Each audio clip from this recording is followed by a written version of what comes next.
भी क्यों आए जब 1200 रेल दुर्घटना पर भारत माता की जय और वंदे मातरम के नारे लगते हैं। एक शर्मनाक दृश्य होता है, इतना शर्मनाक कि वो देखने लायक नहीं रहता।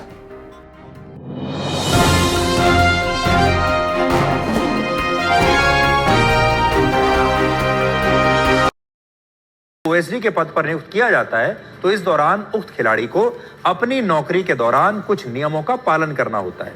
जैसे इन खिलाड़ियों को रेलवे को ये नोटिफाई करना होता है कि किस समय अवधि में वो क्या कर रहे हैं, और नौकरी के दौरान अगर कोई खिलाड़ी किसी राष्ट्रीय या अंतर्राष्ट्रीय प्रतियोगिता में भाग ले रहा है तो वो रेलवे को इसके बारे में नोटिफाई करेगा, और इस आधार पर उस खिलाड़ी को अपनी नौकरी के दौरान सरकारी कामकाज से दफ्तर आने जाने से छूट मिल जाती है। इसके अलावा वो खिलाड़ी ट्रेनिंग के लिए या किसी कैंप में हिस्सा लेने के लिए और विशेष मौकों पर छुट्टी लेने के लिए भी रेलवे से आग्रह कर सकता है, और रेलवे को इसमें कभी भी कोई आपत्ति होती भी नहीं है। तो चाहे ये 3 खिलाड़ी हों या बाकी के खिलाड़ी हों, असल में ये खिलाड़ी जब अपनी प्रैक्टिस कर रहे होते हैं तो ये आप जानते ही हैं लगातार बहुत ही अनुशासित जीवन जीते हैं, स्टेडियम में या कहीं भी प्रैक्टिस करते हैं लगातार, फिर इनके कैंप्स लगते रहते हैं और फिर ये प्रतियोगिताओं में जाते हैं। इस दौरान ये रेलवे को बता देते हैं कि हम दफ्तर नहीं आ पाएंगे। हम हिंदुस्तान की मिल्कियत हिंदुस्तान की रहेगी, लेकिन ये समझ लीजिए दोस्तों, और मैं मोदी के भक्तों को भी कहना चाहूंगा, यहां समझिए इस चीज को कि आपको देश से प्यार है या एक व्यक्ति विशेष के भक्त होकर के रह गए हैं। आज बड़ा शर्मनाक दिन था हिंदुस्तान के मीडिया के लिए भी और हिंदुस्तान के लिए भी। शर्मनाक दिन इसलिए भी, मेरे लिए भी और उन लोगों के लिए भी जिन्होंने आज रेसलर्स के जो प्रदर्शन हो रहे थे उन पर गलत न्यूज़ें चलाई। अंजना ओम कश्यप और सारा मीडिया इस बात को लेकर के पूरे दिन खबरें चलाता रहा, ये कह के कि साहब अमित शाह के साथ देर रात मीटिंग हुई और सारी बातें फिक्स हो गई, सब कुछ चेंज हो गया। और उसके बाद अंजना ओम कश्यप समेत बहुत सारे जो खरीदे हुए चैनल हैं सरकार के, उन्होंने न्यूज़ डालना शुरू कर दिया कि आंदोलन से साक्षी मलिक और जो 3 ओलंपियंस थे वो हट गए। इस तरह की भ्रामक खबरें जब डाली जाती हैं, फेक खबरें डाली जाती हैं हिंदुस्तान में, तो इनका क्या मतलब होता है? जब एक तरफ नियम बनाए जाते हैं कि फेक खबरें नहीं चलेंगी, लेकिन राष्ट्रीय चैनलों की तरफ से फेक खबरें डालने का पूरा जो है अधिकार उन लोगों को दे दिया जाता है जो प्रधानमंत्री मोदी के भक्त हैं। क्या देश में वन साइडेड स्टोरी चलने लगी है? क्या देश में तानाशाह प्रधानमंत्री मोदी, नरेंद्र मोदी का राज आ गया है? खुल के नाम ले रहा हूं, प्रधानमंत्री नरेंद्र मोदी का राज आ गया है। कुछ लोगों को लगता है अगर किसी की मोदी की मां को गाली दो तो प्रधानमंत्री मोदी की मां को गाली दी।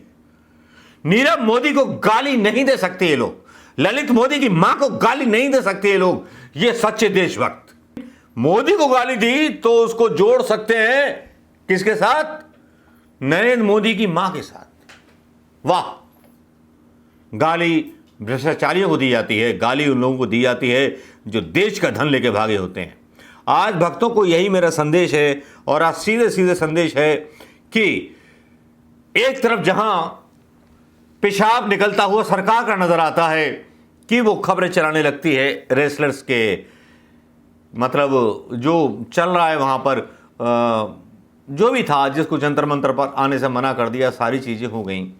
फिर देर रात खबरें आई कि अमित शाह के साथ मुलाकात हुई, गुप्त मुलाकात हुई 11 बजे।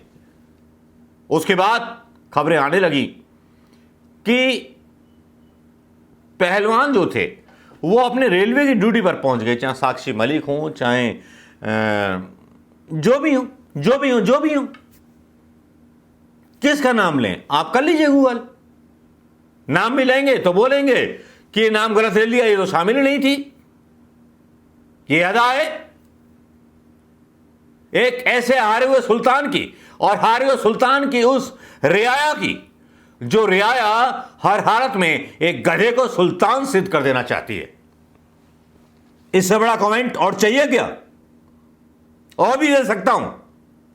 लोकतंत्र में जो प्रधानमंत्री होता है वो चौकीदार होता है, वो तानाशाह नहीं होता। अगर तानाशाही का राज आ चुका है तो बता दें, गिरफ्तार करके हमें अंदर डाल दें जेल में, मंजूर है।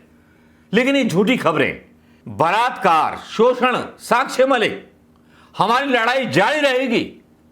यह दिखाना पड़ रहा है मजबूरी में। साक्षी मलिक का पति का बयान आता है, पति का बयान सुन लीजिए।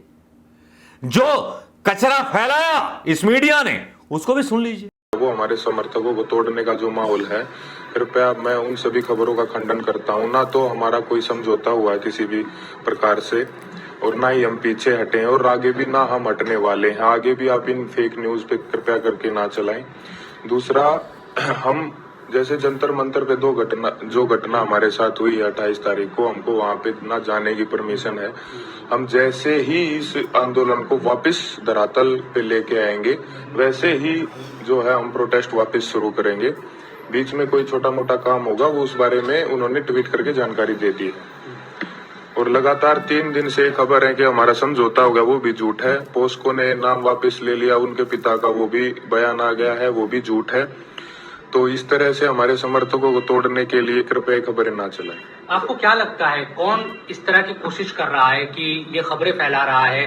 क्योंकि आज भी खबर आई कि नाबालिग लड़की ने वापस ले लिया, साक्षी मलिक का ये मामला, कई सारी चीजें चल रही है साथ साथ। जी देखिए, यही है कि हम जब तक अपने डिसीजन पे जो हम पहुंचने जा रहे हैं इस आंदोलन को बड़ा करने के लिए, उस डिसीजन को प्रभावित करने के लिए इस तरह की चीजें चलाई जा रही हैं। लेकिन हम जो है लगातार डटे हुए हैं। आगे की जो भी प्रक्रिया होगी वो आपको जल्द बता दी जाएगी। क्या सर आगे की रणनीति क्या बन रही है? दिल्ली पुलिस ने कोई जगह आपको अलॉट किया है आंदोलन करने के लिए?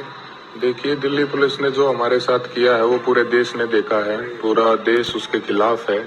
हमारे साथ हमारा जो सहयोग है वो लगातार बढ़ता जा रहा है। तो उसी को ध्यान में रखते हुए हम जो अपना अगला कदम और मजबूती साक्षी मलिक ने जो था एक लाइन खींच दी।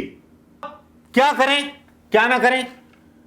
जंतर मंतर पर आप जो है प्रदर्शन करने नहीं दोगे, हरियाणा वापस लौटने नहीं दोगे, तो भैया सही है, नौकरी करेंगे। और अगर आप में हिम्मत है प्रधानमंत्री मोदी जी, अगर आपकी खबरें सच हैं और आपका दावा सच है, तो फिर इन पहलवानों को नौकरी से निकलवा देना सुबह तक, तब समझेंगे तुम असली मां के बेटे हो। तब समझेंगे अमित शाह कि तुम असली मां के बेटे हो। मैं सीधा चैलेंज दे रहा हूं अमित शाह, आपकी आंखों में आंखें डाल करके, और तुम्हारा बस चले तो गिरफ्तार करवा लेना कल सुबह मुझे। तुमसे होता कुछ नहीं है, 2-2 रुपये के टोल लगा देते हो टेंशन देने के लिए। अरे तुम्हारी औकात तिहाड़ी पार की रही है। ऐसा नहीं है कि अमर फल खा के आए हो, पैदा हुए हो, मरोगे एक दिन, और एक दिन यही हिंदुस्तान आपसे सवाल पूछेगा इन बेटियों की बेइज्जती के बारे में कि किस तरह से इनके साथ क्या हुआ। लेकिन तुम सारे मीडिया चैनलों को खरीद लो, लेकिन भगवान ने भी ऐसा एक इजाद कर दिया, यूट्यूब, सोशल मीडिया और सोशल मीडिया, जो तुम्हारे गरेबान पकड़ करके। क्या प्रधानमंत्री मोदी को इतनी तुच्छी हरकतों पे शर्म नहीं आती? शर्म भी क्यों आए जब 1200 रेल दुर्घटना पर भारत माता की जय और वंदे मातरम के नारे लगते हैं। एक शर्मनाक दृश्य होता है, इतना शर्मनाक कि 70 साल में पहली बार हुआ हो कि मौतों का शोक न मना करके मालगाड़ी निकाल ली, उस पर भारत माता की जय और वंदे मातरम बोला गया हो। क्या वंदे मातरम और भारत माता की जय प्रधानमंत्री के समर्थकों ने जो बिहार में पुल गिरा उसके बारे में भी बोली? जो बिहार का पुल था वो नीतीश कुमार और मोदी के साथ मिली हुई सरकार थी, उसमें हुआ था। तुम कुछ ना बोलोगे बेगैरतो, गैरत तुम में बची कहां? गैरत होती तो मां को मां समझते, बीवी को बीवी समझते। परिवार को क्या समझोगे तुम? कुर्बानियां दी होती तो राहुल से भी बड़े बन जाते। राहुल ने कुर्बानियां दी, उन कुर्बानी का जिक्र अमेरिका में हो रहा है। अमेरिका में सरेआम राहुल गांधी के परिवार की कुर्बानी के बारे में चर्चा चलने निकले हैं। लेकिन प्रधानमंत्री मोदी जी जरा बच के रहिएगा, जब अमेरिका जाओगे तब आपका क्या होगा। आज शर्म आती है भारतीय पत्रकारिता पर। शर्म तो यार बहुत पहले से आ रही है। लगता है कि पत्रकारिता के नाम पर प्रधानमंत्री मोदी के दरबार में कुछ तवाइफें नाचती हैं और वही गजल सुनाती हैं जो गजल प्रधानमंत्री मोदी फरमाइश करते हैं। नमस्कार, जय हिंद दोस्तों।